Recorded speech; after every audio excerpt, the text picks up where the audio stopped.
Ivan, good morning. Thank you so much for joining us this morning and agreeing to answer some of the questions.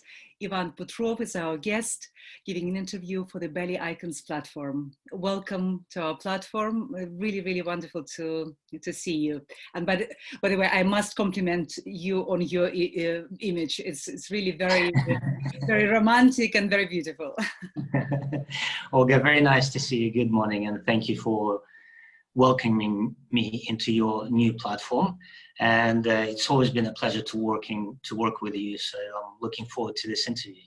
Thank you so much. Thank you so much. Well, we have been admiring you for a long time, and of course, we worked on different occasions with the Ballet Icons Gala and outside this platform. And we've been following your life, your career. So let's start.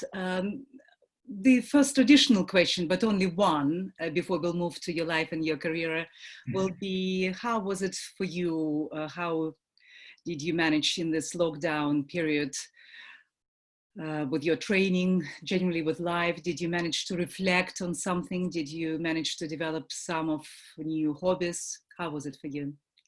Well, I'm back home. I'm very happy to be back home. When the lockdown began, I was in New Zealand. I won't go too much into it, but it was quite a trip to come back. And I meant to come back via Australia, but instead came back via Tokyo, spending one night with my dear friends there. So I'm very happy to be back home. And I've been doing classes every day, keeping myself in shape. I'm very lucky to have a garden, so I do have outside space. When people you can see the garden. I could always go and catch some fresh air. Today's a little bit cloudy, but it's been a very dry and nice time in London. Also, it's been very quiet, which is unusual for central London, and it's been nice and tranquil. You know, there's more time to read, there's more time to reflect. So I think it's a very nice opportunity. I think it's in Chinese, the word crisis is the same word as opportunity, the same hieroglyph. And I think it is an opportunity. It depends how you look at the situation. And I think it's important for artists to reflect upon themselves, what we're doing, why we're doing. Because otherwise you just run, you're so busy, you have no time to stop. Yes, absolutely. It's like catching a bus that you will never catch. The bus always goes faster than you. So the life in London is so vast, and it's impossible to catch everything. So I think it's been important to go into your inner depth and find more about yourself. And by the time we're all going to come out and going to perform, it will only be more special. It will only have more depth into our performances. And I think in the end, all these difficulties makes us, I wouldn't say stronger, but makes us more understanding of the world, more understanding of ourselves, and therefore we can say more with our art. So I think it's been a good time in that sense. Thank you very much. Well, we can't wait to see you on the stage again, to be working with you.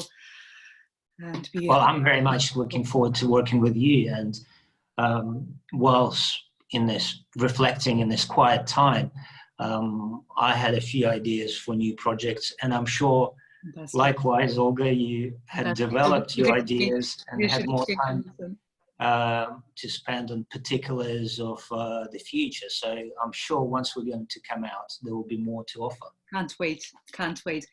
Coming back now in your life to your childhood and your training, and of course you were growing up in a family of two ballet dancers, and you started performing even very young. How, I'm sure it was very challenging, but what are your memories of that time?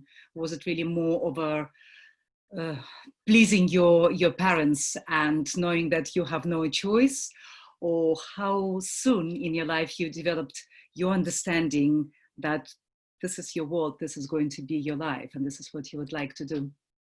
All my life I spent in the theatre from day one, really. And The moment I went on stage and performed, I knew this is what I want to do. I am lucky to have my parents who are artists, who are my friends at the same time, who can advise me. And I'm sure you understand with your son, who's a musician. I think it's very important to carry the art within yourself. And for me, I had been very lucky with the opportunity to learn the world just by being next to my parents. So as we all know, USSR was a closed country. However, performers could travel on tours, and they would bring back music, they would bring back books, and I was surrounded by all of that. So for me, it was an exciting time straight away since I was a kid, to exciting time with the culture. And I guess my parents, by providing all this to me, raised me with curiosity. I have a curiosity. I always want to learn and see more. And London is just perfect place to do this, with all the galleries and theatres. So, but when you came to London and you've been trained at the School of the Royal Ballet, how was this transition then, coming from Ukraine and finding yourself in London and this school, very demanding? So I was very happy with the school in Kiev. It's one of the best schools in the world, I think. The Ukrainian school is well known. I won the first prize in Prix de Lausanne. And after that, Demel Park, Rudolf Nurev's partner, one of his partners, she was director of the Royal Ballet School, and she really wanted to see me in the school. I said that I wanted to see what the tutor is like, because it's actually very important one-on-one who you're working with, not just the name and status of the school. She organized that, and I was able to come and then later study for a year and a half at the Royal Ballet School with support of Rudolf Nureyev Foundation. The person I worked with was German Samuel, who studied at St. Petersburg. He was a choreographer at Malé Theatre, now Mikhailovsky Theatre. Very prominent, important figure in my world, in my life. And I could learn so much from him. He left USSR in the 80s, so although we have the same background on the schooling, on the style, he has seen the West day to day, so I felt, could give me so much more, and so I came to the school. Upon graduation from the school, I had the invitation from Sir Anthony Dow, who is director of the Royal Ballet. What a privilege, yes. To join to join the company. And I said, thank you very much, I'll have a think. And 2 days later, let me think who I will be studying with. Let me think. So yes. And I must say, there were moments when I regretted to stay, because I had to start from beginning, start from the lowest rank. But very quickly, I've been very lucky. You've been promoted to the principal roles. Together with my classmate Marianela Nunez, we graduated, and we became principals at the same time at the Royal Ballet. Another classmate, of course, is Alina Kozhukaro. She had slightly different path, but she's also well known in London. Of course, well, names I adore very much. And so I feel I've been very lucky, surrounded by the dancers, my colleagues, by people I looked up to and people I collaborated with, including you. Thank you very much. How does early success with the prize in Lausanne, how do you think it affected you? Was it a moment of pride and understanding that you have to work even harder, and because this is now your responsibility, or did it give you some relaxation? Well, I went because of mainly curiosity. I wanted to see what other dancers are like, so I went to competition without any expectations. I didn't go to win a prize, or it And then you wasn't like become a that. I winner. just wanted to go dance. And just to say, Prix de Lausanne is the most prestigious dance competition for under professionals. It's been going on for many decades. And then you become the winner. And then I become the winner. My French, I must admit, I didn't really study too well French. So when I was announced, I assumed I had a second prize. So next morning I called up and I said, Mom, or maybe the same day, I won second prize. I was very happy. And she told the school, everyone was very happy. Then on the way back to Kiev, to Ukraine, I have learned that it's actually the first prize. So by the time I arrived at the school, I could see the old style poster, handwritten and painted, and I could see the Roman 2 changed into a really fat 1. So they painted excited that it was second prize, but it turned out to be first. And I still have the medal somewhere. It's very nice and personalized. What did it make me? I think it just made me more excited. I must say, it didn't go into my head.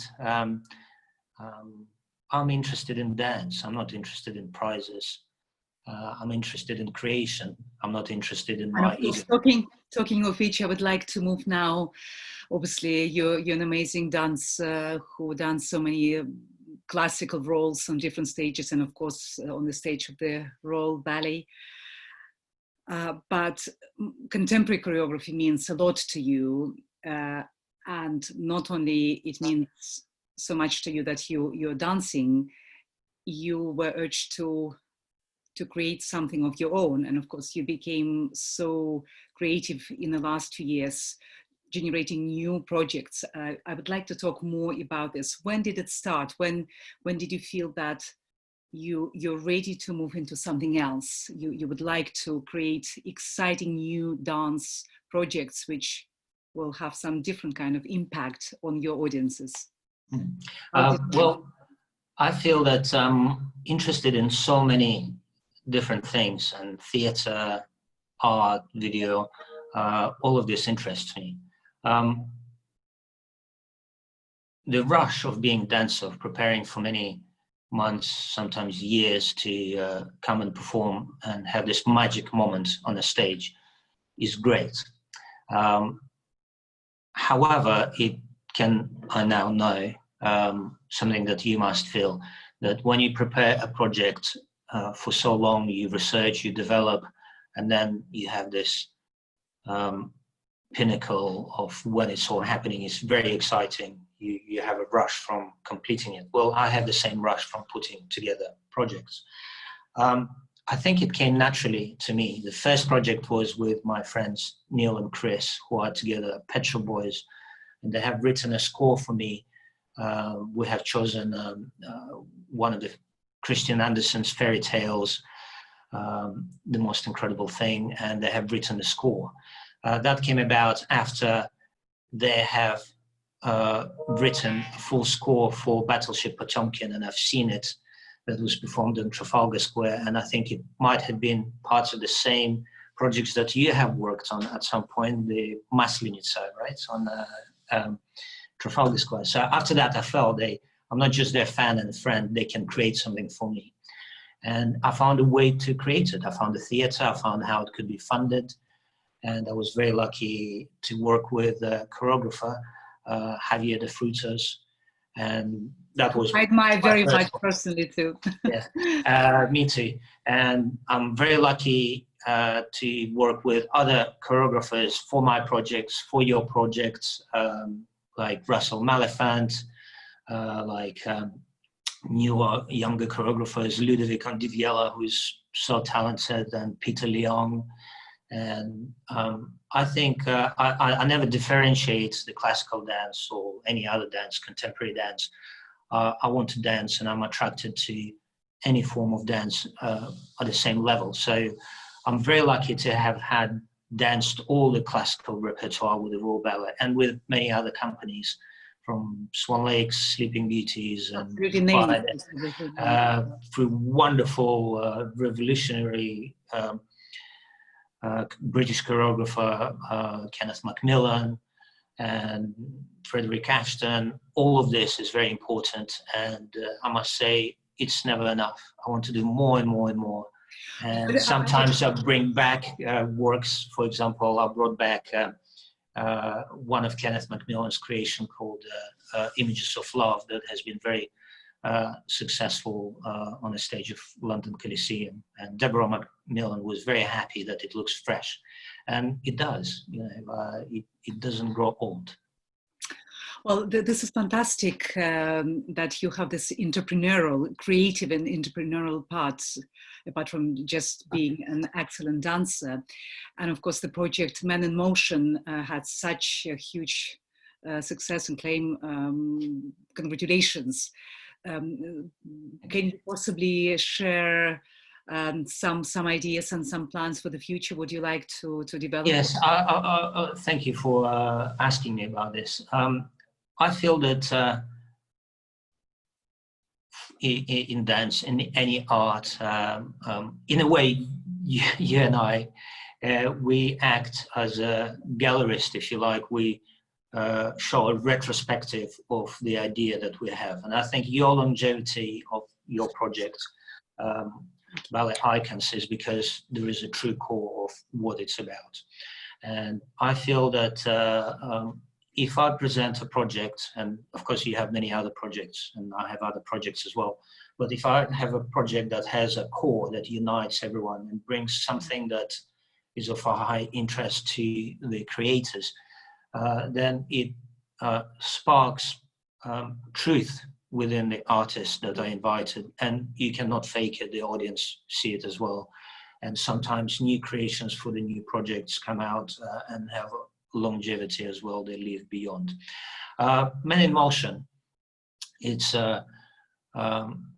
really a retrospective of development of the male dancer in post-romantic dance theatre. So as the world was changing so much at the beginning of 20th century, women gained the right of vote, everything was put into question, societies were changing, the man has gained center of attention, or the right of center of attention, if you like, that the ballet could be based around the man as the main attraction, which was not the case before that. Okay. So in Men in Motion, I researched this development within 100 minutes. I tried to show 100 years of this development from Spectre de la Rose, when Nijinsky jumped through the window and gained this new place for, yes, that's right, beautiful.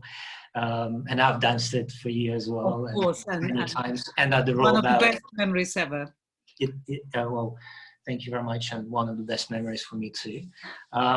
To more athletic ballets, to stronger, to completely different directions that could not have been thought of 50, 20 years ago.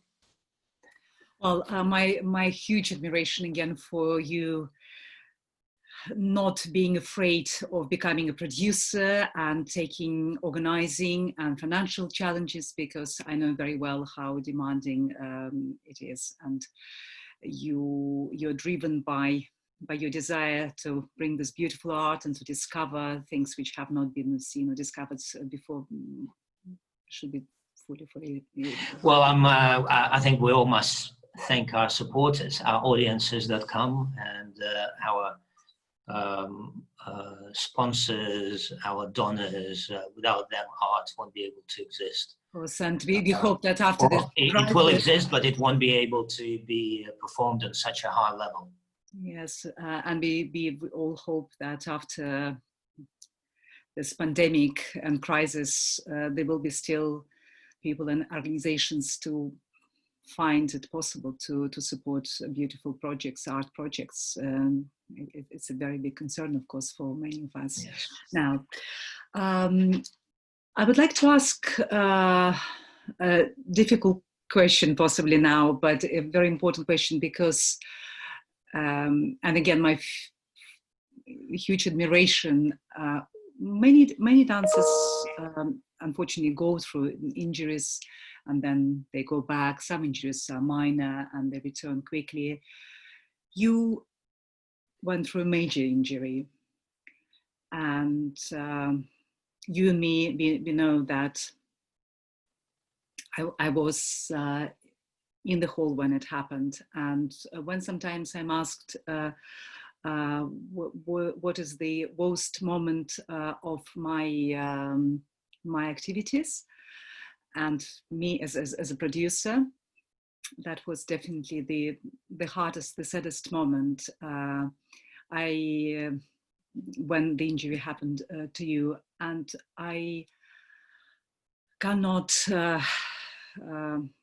even express how happy and proud of you I was when you managed to return on stage, and yet to bring so much joy and more beautiful dancing to all of your admirers. How was it for you? What did you feel during that period when actually you were doubting if you will ever be able to dance again? And how did it feel when you finally returned and you were on the stage and when people were applauding you? And I want to applaud you, even it goes back, years back, but I want to Well, applaud it's always a challenge, of course. It's always a challenge to come back from an injury. And it was a difficult one, yes. However, since then, I have danced Spectre de la Rose in your project. So this injury was many, many years ago and is now forgotten, really, for me. I'm sorry to bring it's it, but a difficult this time. is an example Yes. of being brave, of being strong, and believing in your abilities as a person, as a dancer, as an artist. Yes, I've been very lucky with my physiotherapy, Kevin Lidlow, who have supported me through this. Of course, many people supported me, but he could guide me in recovering and rehabilitation process so I could come back as strong. First performances, I couldn't believe, but I had a flower throw at the Royal Opera House. People were so happy to see me back. It was La Sophie at the Royal Opera House. Injury is part of the process. We push our bodies, our instruments, as far as we can. I think this is a nature of artists. You can't hold back. You have to give everything and more. So injuries will come, and I think sadly it's part of the process, but at the same time it gives this time to reflect as well. What's important? Why are you doing what you're doing? For me, in some strange way, it was also a very happy time, because suddenly I had a lot of time on my hands. I could go and see and discover for myself all the contemporary art that I never had as much time before, to straight theatre, I could learn and find so much more. So it's again depends how you look at what's happening. So I think it's been not just difficult time, but also a good time for me. And I think I learned this really resilience, and my curiosity perhaps saved me from going into depression. But all of it is, all of this life is important to learn and come from it a stronger artist. Well, and you are. It takes a whole generation to create an artist. And I just hope that the society which art is part of isn't going to lose what they have created. Because if the art institutions are not going to be supported by the society now, then, and it will be lost. Let's say me as a dancer, I will not work in my profession, or musicians will stop playing the music, but instead building the houses. A whole generation of art will be lost, and it will be almost impossible to bring it back. So that's why it's so important to support live art now. Another thing I would say is that something that surprises me is how much funding go into, someone might criticize me, but let's say static art. So there'd be wonderful painting, there'd be wonderful architecture. All of this is preserved, and so much funding going into that, way more than live performance. The performing art. So I think it's a mistake, because it's really the artists of today that are creating the art and have discussion about it and bring you the understanding of what it is. So spending so much money to something that already created a museum pieces is important. But I think keeping up the art today is what will make you understand what happened yesterday. Absolutely, I couldn't agree more, and I think you will become a fantastic advocate now during these challenging times to urge actually the governmental organizations and beyond to understand the importance of supporting performing artists and performing arts. Definitely. The final question is, the time really flies with you. It's so exciting to hear your answers and you talk. The final question, or not even a question, but really a message for the new generation of dancers, what it would be. What would you like to give as your piece of advice to the young dancers? I remember when I was graduating, it was such a strange time that what is to come, where will I be, what will I do? And I think what is important is to stay true to yourself, to not forget why you are dancing.